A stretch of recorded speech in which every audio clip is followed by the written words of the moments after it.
esta noche en Noticias 1, Pablo Beltrán, jefe negociador del ELN, dice que su agrupación no se ha reunido ni ha pensado aliarse con Iván Márquez.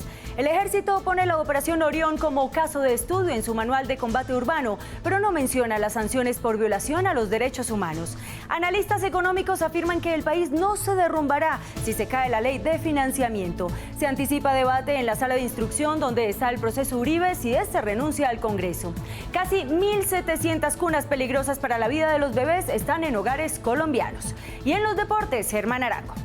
Claudia, día de grandes conquistas para el deporte colombiano. Comenzamos con el boyacense Leonardo Páez, quien se consagró campeón mundial de montañismo en la modalidad maratón en una montaña muy difícil en Suiza. Y les presento al bogotano Juan Sebastián Muñoz, el primer título en su carrera de PGA, hoy quedándose con el Sanderson's Farms en Mississippi.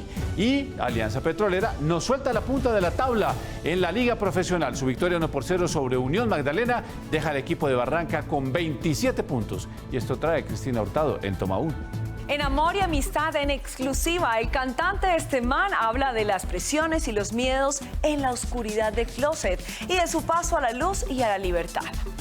El jalón de orejas de una abuela llevó a Fonseca a escribir una carta para los enamorados. ¿De qué se trata? En Toma 1.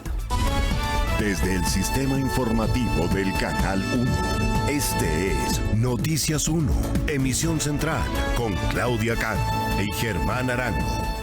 ¿Qué tal? Bienvenidos a las mejores noticias del fin de semana. Iniciamos. Pablo Beltrán, líder de la guerrilla del ELN, que aún permanece en La Habana, le contestó un cuestionario escrito a Noticias 1. Patricia Uribe. Claudia, alias Pablo Beltrán, dijo que no ha tenido ningún tipo de comunicación con Iván Márquez.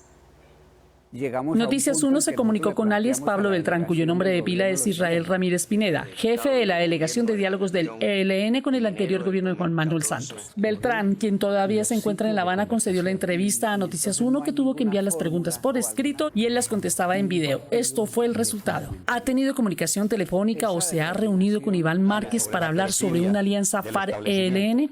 No, nosotros con el sector de Iván Márquez, que leyó la proclama el 29 de agosto, no hemos tenido ningún tipo de comunicación. A la pregunta si el ELN haría alianzas con el grupo rebelde de Márquez, respondió: esa determinación la debe tomar nuestra dirección nacional en Colombia. Nuestra delegación no tiene instrucciones al respecto. Beltrán también se refirió a posibles acercamientos con el gobierno Duque. En el inicio del gobierno de Duque mantuvimos comunicación telefónica con el comisionado de paz. En este momento no existe, pero mantiene canales, hay canales habilitados con el gobierno. Confió que en un futuro muy próximo el gobierno Duque se siente a dialogar. Duque apenas va a cumplir 14 meses de gobierno. Le faltan la mayor parte. Y este país da muchas vueltas, entonces esperamos a que haya una gran presión desde la sociedad colombiana, desde la comunidad internacional, que le abra los oídos al gobierno. Sin embargo, Pablo Beltrán dijo que sí se han reunido con otros sectores como el Consejo Mundial de la Iglesia Católica, miembros de la comunidad internacional y con dirigentes de comunidades étnicas y sociales. Y le preguntamos por las elecciones del próximo 27 de octubre. Ni empuja a la gente a votar, ni impide que la gente vote. Esa es la ley fundamental de la guerrilla y por ella nos regimos nosotros. Desgraciadamente, las presentes elecciones se están adelantando en medio de un debate muy violento. Pablo Beltrán descartó por ahora un cese unilateral al fuego. Entonces, en ese ambiente, las medidas de seguridad y defensa que tienen que tomar las comunidades, la misma guerrilla, son muy altas. Yo no doy la última palabra, pero quizá en esas condiciones es muy difícil pensar en un cese unilateral. Pablo Beltrán dijo que si se llega a firmar un acuerdo entre el gobierno de turno o con otros, se debe firmar una cláusula que obligue a respetar lo pactado cuando una de las partes incumpla lo acordado. La Operación Orión, como se conoció, la toma de la Comuna 13 de Medellín por parte de agentes del Estado en 2002, fue puesta como ejemplo de operativo militar en zonas urbanas en un documento reservado del Ejército. Miguel Ángel Peñaranda.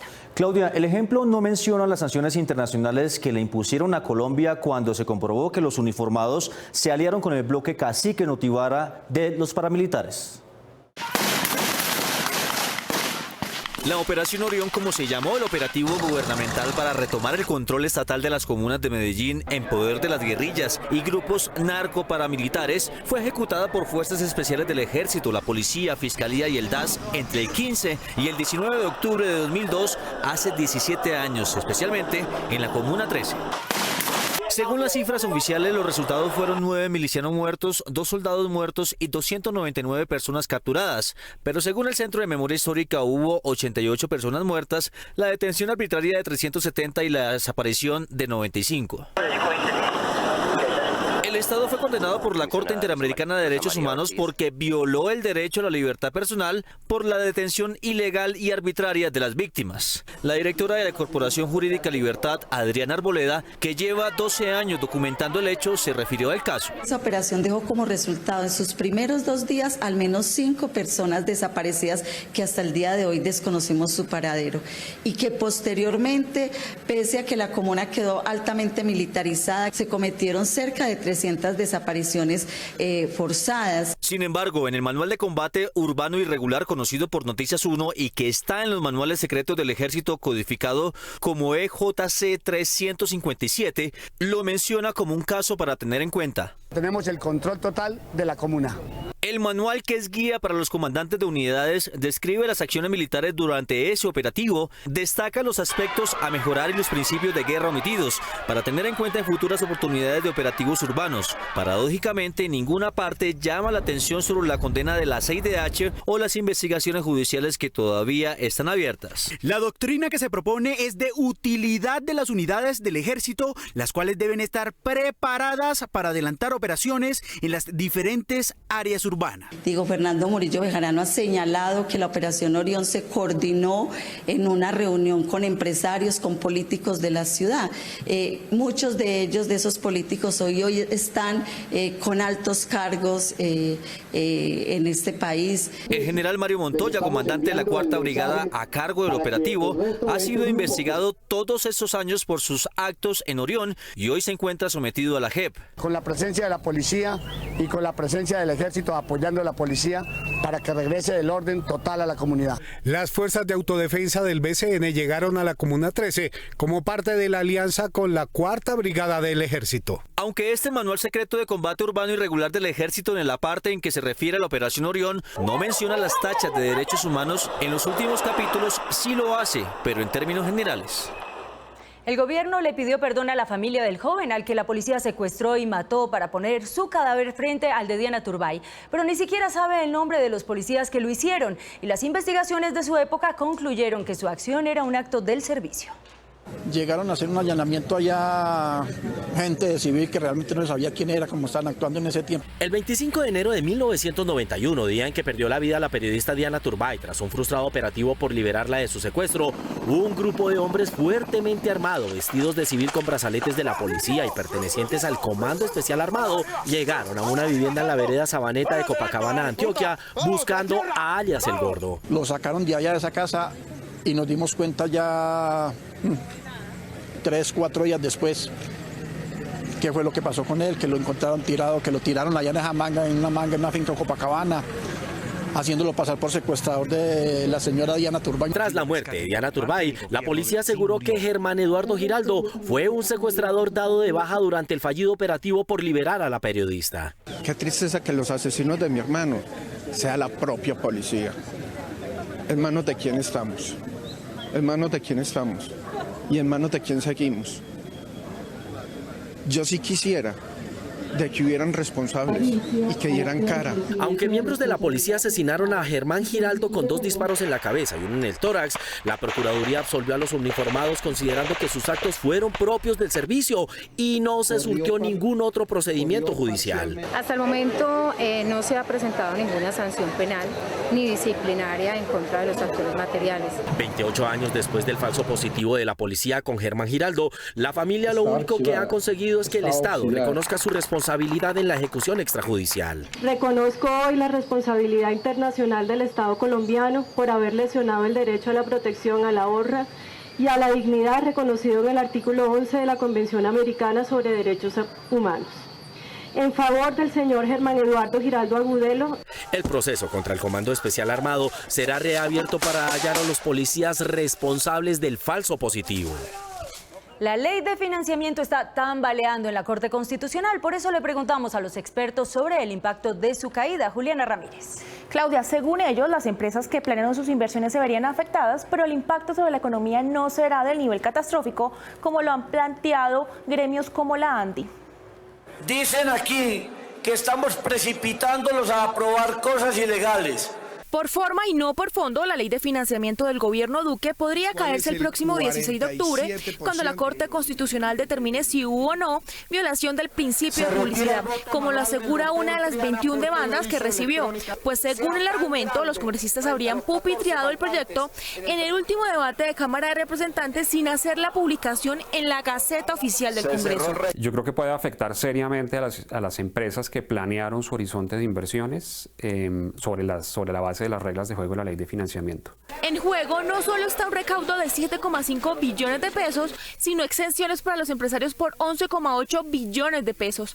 La ANDI aseguró que de caerse esta reforma tributaria sería extremadamente grave para la economía y las finanzas públicas. Sin embargo, varios economistas piensan distinto. El fin de la ley de financiamiento no es el fin del mundo. Sin la ley de financiamiento, yo creería que al menos en el corto plazo el panorama fiscal no luce tan catastrófico. En términos de recaudo, como le digo, esto no tiene mayor efecto. Cuando se empezó a discutir esta ley, el gobierno de Duque hablaba de un faltante de 25 billones de pesos, que luego pasaron a ser 14 billones, juego fiscal que no era claro en su origen, y aunque esta ley era para financiar al Estado, terminó siendo un proyecto para recortar impuestos a las empresas. No se conocieron grandes faltantes en el presupuesto que había dejado el gobierno Santos, entonces uno no creería que se requieren ingresos significativamente más grandes para cubrir ese faltante que al final no fue. Las proyecciones del Ministerio de Hacienda mostraban que de aquí al 2024, con o sin ley de financiamiento,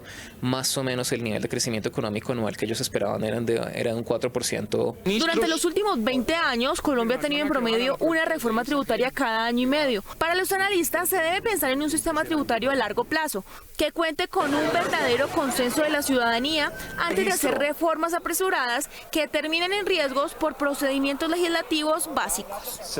Luego de que el expresidente Álvaro Uribe hablara en su gira de medios de su posible salida del Congreso, en la Corte se plantean dos posibilidades. Guillermo Gómez. Claudia, la primera es que el fuero se extendería, pues los posibles delitos se habrían cometido para mantener su liderazgo político. Pero la otra dice que, sin relación con el cargo, el caso debería pasar a manos de la Fiscalía. Afirmaciones del senador Álvaro Uribe en entrevistas que ha dado recientemente a medios de comunicación han generado que crezcan los rumores sobre su posible renuncia al Senado de la República. Mi señora, con toda razón, y la familia no quieren que yo esté más en el Congreso. También en una cadena radial pareció inclinado a hacer realidad el anuncio que ya había dado a conocer en un trino del 24 de julio de 2018, cuando se supo que la Corte Suprema lo llamaba a indagatoria por el presunto delito de manipulación de testigos. Yo también tengo un deber con mi señora, con mis nietecitos, etcétera. Si hace efectivo su retiro del Congreso, los magistrados de la Sala de Instrucción de la Corte Suprema, en donde se encuentra hoy su expediente, tendrán que debatir si el caso Uribe debe pasar a la Fiscalía o continuar en la Corte Suprema. Ay, le tengo que dar una respuesta larga, ¿me la permite? No muy larga. Al menos dos tesis harán parte de la deliberación entre los magistrados. En una se sustentará la extensión del fuero y por ende de la competencia de la Corte para continuar conociendo el caso. La verdad es que a los 67 años, en esta vida tan larga, yo no debería permanecer mucho tiempo en el Congreso. Aunque ya no fuera senador, la extensión del fuero se aplicaría porque habría delinquido para mantener su liderazgo político. Tesis que ya la Corte aplicó cuando juzgaba a los parapolíticos. Pero a lo que no voy a dar oportunidad es a que digan que me salí del Congreso para escabullirme la Corte. La segunda tesis que esgrimiría otra parte de los magistrados es que la manipulación de testigos, delito por el que se investiga Uribe, no tiene relación con sus funciones de congresista. Por tanto, su caso debe pasar a la Fiscalía General, que dentro de muy poco tiempo será dirigida por un candidato del presidente Iván Duque, pupilo político del investigado. Tan injusto me llaman a indagatoria. En las próximas 2 semanas, el magistrado o investigador César Reyes terminará de escuchar a los últimos 19 testigos y seguirá la indagatoria al expresidente Uribe, programada para el 8 de octubre próximo. La reforma que el Contralor proponía para las Contralorías pasó intacta, excepto por la eliminación de las Contralorías regionales que defendieron sus beneficiarios. Eduardo López Júquer. Claudia, los opositores a su abolición resultaron ser los mismos que tienen el poder político y burocrático sobre varias de las Contralorías que estaban amenazadas. Con el argumento de defender la descentralización. ¿Será que desde Bogotá vamos a ser más eficientes? El 11 de septiembre, en la discusión de la reforma a la Contraloría General de la República, varios senadores se opusieron a la eliminación de las Contralorías regionales y municipales. Pero ningún cura se acuerda cuando fue sacristán. ¿Para qué eliminar las Contralorías territoriales? Cuando alguno de ustedes o de nosotros incurra en un acto de corrupción, tendremos entonces que acabar la institución del Congreso de la República. La preocupación de los congresistas opositores iba más allá. Esas entidades, según se conoce públicamente, son fortines de puestos para los políticos en sus ciudades y departamentos, por lo que su desaparición sería un golpe al clientelismo. Que habló la autonomía del Congreso de la República. Hubiésemos preferido que esas contralorías territoriales se liberaran de esas coaliciones políticas que las dominan. La senadora del Partido Conservador Esperanza Andrade, hermana del poderoso ex senador Hernán Andrade, junto a él influye en el ente de control de Neiva a través de su ahijada política Ángela Judith Zambrano, contralora municipal. En la Contraloría de Córdoba, el liberal Fabio Amin, junto al clan Besaile, ayudó a elegir a Emilio Otero, exsecretario general del Senado, en la Contraloría Departamental. Y en alianza con la senadora Nora García Burgos, incide en los destinos de la Contraloría de Montería con la Contralora Municipal Angélica Guerra. La Contraloría General de Medellín está en cabeza de la Contralora Patricia Bonilla, ficha política del senador de la U, Juan Felipe Lemus. En Antioquia se presenta una situación particular. El liberal Julián Bedoya, que entre 2011 y 2015 dominó la Contraloría Departamental, mantuvo sus cuotas de poder en este periodo al ayudar a elegir a Sergio Zuluaga, hoy en problemas penales. Mientras el conservador Carlos Andrés Trujillo maneja la Contraloría de Itagüí con Manuela Garcés, Contralora Municipal. Se dio el debate y ganaron las mayorías. Desde 2002 se han registrado por lo menos 5 intentos para eliminar las Contralorías departamentales y municipales, sin éxito. Y este fin de semana fueron secuestrados los familiares de 2 líderes políticos del occidente colombiano. Juan Fernando Barona. Claudia, en Corinto, Cauca, desconocidos se llevaron al hermano del alcalde y en Jamundí Valle al asesor de una candidata a la alcaldía. Este viernes fue secuestrado Cristian Fabián García, hermano menor del alcalde de Corinto, Cauca, quien relató que en el momento del plagio estaba acompañado por su familia. Él iba a llevar a la esposa al trabajo, iba con la niña y pues ahí le salieron en el camino en una camioneta, lo hicieron subir a la camioneta y... Según el alcalde García, la situación en el norte del Cauca es delicada por el narcotráfico y no descarta que este sea uno de los motivos por los que secuestraron a su hermano, justo en la proximidad del debate electoral. El norte del Cauca, la región, ha tenido situaciones muy complejas. Nosotros en el pasado no pudimos salir de los temas de sustitución de cultivos. Dijo que su familia no tiene con qué pagar un rescate. Somos una familia que nunca hemos tenido que ver con nada de narcotráfico, nada, nunca. Nosotros hemos tenido una familia normal, tradicional. Mi padre es docente, mi mamá es modista. En otro municipio del occidente del país, en Jamundí, Valle del Cauca, secuestraron a Leonardo Moreno, uno de los asesores de la candidata a la alcaldía de ese municipio, Marlene Muñoz, quien se encontraba en una reunión de la campaña cuando su compañero desapareció. Está el Gaula, la policía, la fiscalía, la SIJIN, todas están atentos para llegar pronto a que se devuelva al seno de su familia. Según la esposa de Moreno, su secuestro se habría producido por noticias falsas que estaban circulando en las redes sociales. Que le habían pagado 600 millones por meter votos para la candidata en la que él trabajaba. que él tenía un contrato de 1.000 millones. Reveló también que ha recibido llamadas exigiéndoles dinero para su liberación. Nosotros no somos acaudalados, nosotros no tenemos dinero, nosotros somos personas trabajadoras. La esposa de Moreno le suplicó a los secuestradores que lo liberen inmediatamente. Él tiene una niña que lo extraña mucho, que es la luz de sus ojos, que lo está esperando en casa. Las autoridades continúan investigando los dos secuestros, sin embargo, aún no tienen indicios de que grupos ilegales los habrían retenido. La esposa del recién renunciado alcalde de Bucaramanga aparece mencionada en transacciones con dólares de un cambista de la frontera. Iván Serrano. Claudia, los papeles la involucran en una cuenta total de $170.000 en efectivo, con la mediación del mismo que está siendo procesado por su papel en los contratos que hicieron renunciar a su esposo. Socorro Olivero de Hernández, esposa del recientemente renunciado alcalde de Bucaramanga, Rodolfo Hernández, habría terminado comprando dólares a un presunto lavador de la frontera, tal y como se deduce de los chats entre Luis Andelfo Trujillo, socio de su hijo Luis Carlos Hernández, y un sujeto identificado como John. Buenos días, Johncito. La esposa del alcalde necesita $50.000 en la cuenta personal del Bank of America. ¿Usted se los puede vender y a qué precio? Como está lo oficial, menos de 100 pesos, para que esté fina con nosotros. 4 días después, Trujillo, hoy testigo ante la Fiscalía y la Procuraduría y antes socio en cuestionados negocios con el hijo del alcalde, le envía los datos de la cuenta personal de la esposa del alcalde Rodolfo Hernández, a donde habrían sido girados los dólares, tal y como demostraría la copia de esta transacción en poder de Noticias 1. En los chats también están documentadas conversaciones por la compra de $120.000 más, $170.000 en total.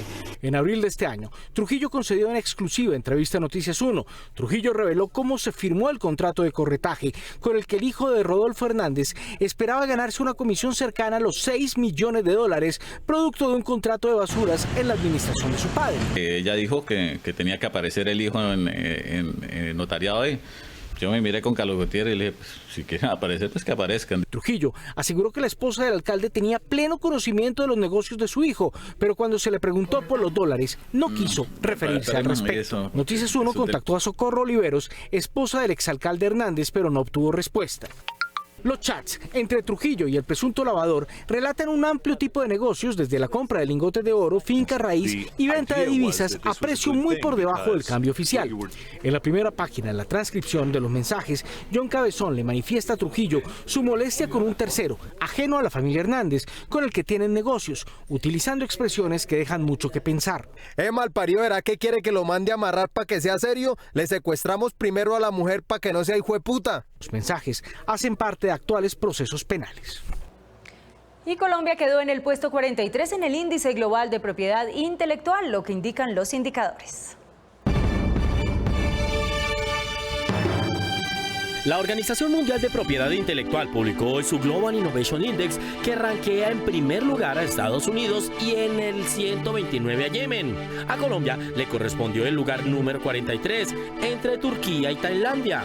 Esto indica que a Colombia le hace falta descubrir a sus autores intelectuales. Esto es lo que indican los indicadores.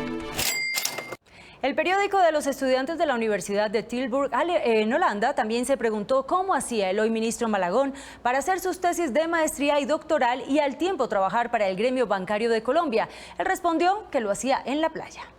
Cuando mi esposa y yo vamos a nadar, también llevo mi computador portátil para trabajar en la playa. Así respondió el ministro de Vivienda, Jonathan Malagón, cuando un periodista del medio universo de la Universidad de Tilburg le preguntó en diciembre de 2017 cómo hacía para escribir una tesis de doctorado mientras era vicepresidente de una asociación bancaria. Tras la investigación revelada por Noticias 1 hace 20 días, en la que se evidenció que la tesis de doctorado de Malagón en Tilburg, publicada en diciembre de 2017, tenía al menos 200 renglones y 30 gráficos idénticos a otras tesis de maestrías publicadas por estudiantes y subalternos suyos, las redacciones no se hicieron esperar. Además de la investigación anunciada por la Universidad de Tilburg, Columbia, donde Malagón es egresado de una maestría en administración pública, le respondió a un exalumno que la universidad tomaba los asuntos de plagio en serio y que investigarían los sucedido. Aunque la Universidad Nacional, donde Malagón es actualmente docente, no se ha pronunciado oficialmente, Noticias 1 conoció que la Facultad de Ciencias Económicas envió la documentación al área de veeduría disciplinaria para que se tomen decisiones si hay lugar. En el primer informe sobre el presunto plagio del ministro Malagón, Noticias 1 habló de 3 de los 4 capítulos que tiene su tesis. Al analizar el cuarto capítulo se encontró similitudes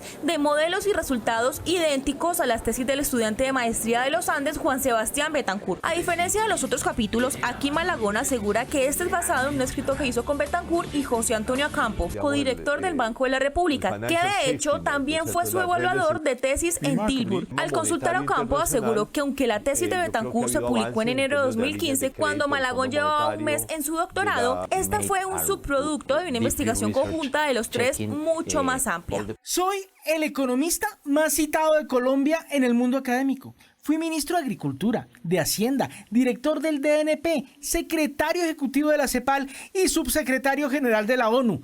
He sido profesor de Columbia, visitante en Cambridge, Yale, de Oxford. El cuarto capítulo, en el que está involucrado el codirector del Banco de la República, también deberá ser tenido en cuenta en la investigación por presunto plagio que adelantan las universidades de Tilburg, Columbia y la Nacional. Y la cifra del día son los 45.000 pesos promedio que el 72% de los colombianos se gastó este fin de semana en el Día de Amor y la Amistad. Según una encuesta realizada por FENALCO, la celebración de amor y amistad que se llevó a cabo este fin de semana es utilizada por el 41% de los comerciantes como una estrategia para salir de los inventarios atrasados. Solo en Bogotá, al 72% de los ciudadanos les gusta celebrar la cuarta fecha más importante del año después del Día de Navidad, Día de la Madre y del Padre. El gremio de los comerciantes aseguró que 6 de 10 ciudadanos juegan amigo secreto y en el regalo invierten entre 30.000 y 60.000 pesos. Respecto a la forma de pago, la encuesta de FENALCO reveló que 47,7% de los ciudadanos se endeuda con tarjeta de crédito para dar su regalo en esta celebración. Y al regreso, el qué tal esto de la cuna asesina y los deportes con Germán Arango. Este es Noticias 1, ya volvemos.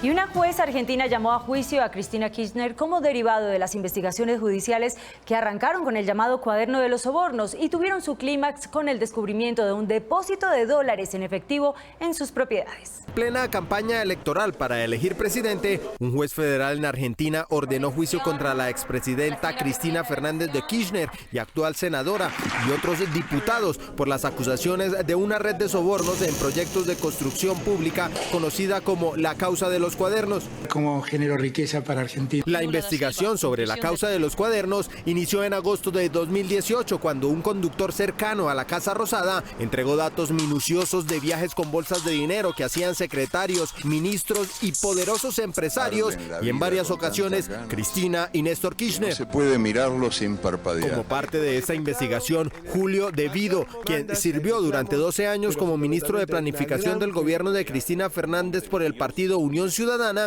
ya fue sentenciado a 5 años y 8 meses de cárcel. El magistrado Claudio Donadío, quien dirige la mayoría de casos de corrupción que afectan a Kirchner, pidió nuevamente que la Cámara Alta apruebe quitarle sus fueros como senadora para que sea detenida y cumpla prisión preventiva. El próximo 27 de octubre, en las elecciones presidenciales de Argentina, Alberto Fernández del Partido Justicia podría convertirse en el nuevo presidente del país, con Cristina Fernández de Kirchner como nueva vicepresidenta. 1.686 cunas del tipo de las que mataron a 32 bebés en Estados Unidos siguen siendo un peligro potencial en igual número de hogares colombianos, pues han resultado en vano los esfuerzos por recogerlas y aún se siguen vendiendo. ¿Qué tal esto? En 2009, la marca estadounidense Fisher-Price lanzó al mercado esta mecedora automática para bebés llamada Rock and Play, que arrulla a los menores. Solo de Fisher-Price. Sin embargo, en Estados Unidos y en varios países de Europa fueron sacadas del mercado luego de que más de 30 bebés murieran por asfixia. Fisher-Price baby sleeper recalled. Se ha retirado del mercado una mecedora para bebés vinculada con la muerte de más de 30 niños. Es por eso que la Comisión de Seguridad de Productos del Consumidor de Estados Unidos le ordenó a Fisher-Price recoger las 4,7 millones de mecedoras que se repartieron por el mundo.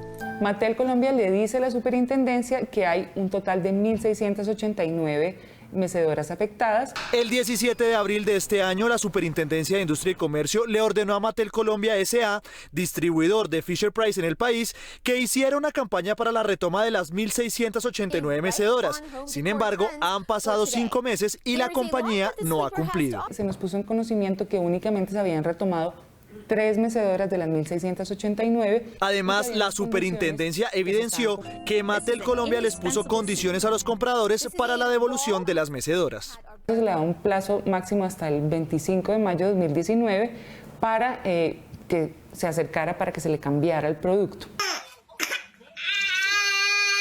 Es por esto que el pasado 30 de agosto la Superintendencia de Industria y Comercio le envió un nuevo requerimiento a Mattel para que reiniciara el proceso de retoma de las mecedoras y sin condiciones, o de lo contrario acarreará sanciones. ¿Qué sanciones podría acarrear Mattel? Aquí por incumplimiento de orden, pues hasta 1.000 salarios mínimos mensuales legales vigentes. La superintendencia además le envió este requerimiento el pasado 15 de julio de este año al portal Mercado Libre, ordenándole retirar todas las publicaciones relacionadas con las mecedoras, ya que se estaban vendiendo en la web. La orden a este portal es baje este producto con esta referencia, identificado por Mattel como esta referencia. El 22 de julio, Mercado Libre le respondió a la superintendencia que... Cumpliendo con lo ordenado en el numeral 1, consideramos pertinente informar que mi representada dio de baja las publicaciones relacionadas. Tenía hasta el 22 de julio para dar de baja todas las publicaciones, cuestión que, como ya hemos venido informando, no ha sucedido. Mercado Libre argumenta que no está en la obligación de eliminar estas publicaciones porque es un simple intermediario. Me parece un poco irresponsable e indolente de Mercado Libre decir que es un mero operador. El pasado 30 de agosto la superintendencia le envió un nuevo requerimiento a Mercado Libre ordenándole que antes del 11 de septiembre se tenían que retirar todas las publicaciones que tuvieran que ver con estas mecedoras. El pasado 11 de septiembre, Mercado Libre radicó esta comunicación a la Superintendencia de Industria y Comercio, asegurándole que ya se habían bajado todas las publicaciones. Sin embargo, aún en la página se siguen vendiendo estas mecedoras con otros nombres. Ellos conocen el mercado y conocen su portal, deberían hacer un estudio de palabras para poder identificar ese tipo de anomalías. Noticias 1 se comunicó con Mercado Libre para conocer su versión y publicó este comunicado en el que no habla para nada sobre estas cunas. Aunque la Superintendencia de Industria y Comercio ya advirtió a Mattel y a Mercado Libre que podrían acarrear sanciones si no se dan de baja estas mecedoras, solo hasta julio del próximo año podrá tomar alguna medida porque así lo dispuso en su última decisión. Los nuevos negocios de Tomás Uribe en Top Secret, la vida secreta de los famosos. Al lado de este bellísimo Samán Bayuno. El empresario Tomás Uribe Moreno, hijo del senador y expresidente Uribe, hijo Tomás, tuvo un éxito más esta semana en sus negocios inmobiliarios de grandes áreas relacionados con el desarrollo de centros comerciales en ciudades intermedias que llevan siempre el título de nuestro o nuestra, seguido del nombre del lugar correspondiente. Esta plazoleta tiene unas marcas espectaculares. Estamos proyectando abrir el próximo jueves 19 de septiembre con 101 marcas. Tal como lo planeó el hijo del expresidente de la República y jefe de la bancada de gobierno, el pasado jueves se inauguró el moderno centro Nuestro Cartago, catalogado por los medios de comunicación locales como el centro más grande del norte del valle, con una inversión que supera los 100.000 millones de pesos, con 140 locales, cines y plazoleta de comidas, entre otros servicios. Esta es una inversión que se apalanca con fondos de pensiones. A la inauguración de Nuestro Cartago fueron todos los personajes importantes de la zona, empezando por los jerarcas de la Iglesia Católica que bendijeron el proyecto del desarrollador Tomás Uribe Moreno, una de cuyas firmas, Jaguar Capital SAS, es promotora del proyecto y de su estructuración financiera a través de Corfi Colombiana. Esta es una región bendecida por Dios. Et là, un long discours du président Valencia. Hoy, hace exactamente 55 años, o sea, el 22 de septiembre de 1964, llegó a Bogotá en visita oficial el presidente de Francia, general Charles de Gaulle. El jefe de Estado colombiano era Guillermo León Valencia, abuelo de la senadora Paloma Valencia. Siendo el mandatario, Valencia recibió al famoso general francés, héroe de guerra. En la noche, el presidente Valencia ofreció una recepción fastuosa a De Gaulle en el Palacio de San Carlos, hoy sede de la Cancillería. 150 personas escucharon al mandatario colombiano en su discurso de bienvenida. Señoras y señores, acompañadme a brindar esta copa por el futuro y la grandeza de España, por la salud y la aventura del general De Gaulle y su ilustre comitiva. Cuenta la historia que los presentes quedaron helados cuando el presidente Valencia, en lugar de brindar por la Francia de Gaulle, levantó la copa por la grandeza de España. Como si estuviera conmemorando aquel oso presidencial colombiano, la primera ministra de Nueva Zelanda, Jacinda Ardern, cometió esta semana un error garrafal cuando llegó a Tokio, Japón, en visita oficial. An incredibly exciting time for New Zealand and its relationship with China.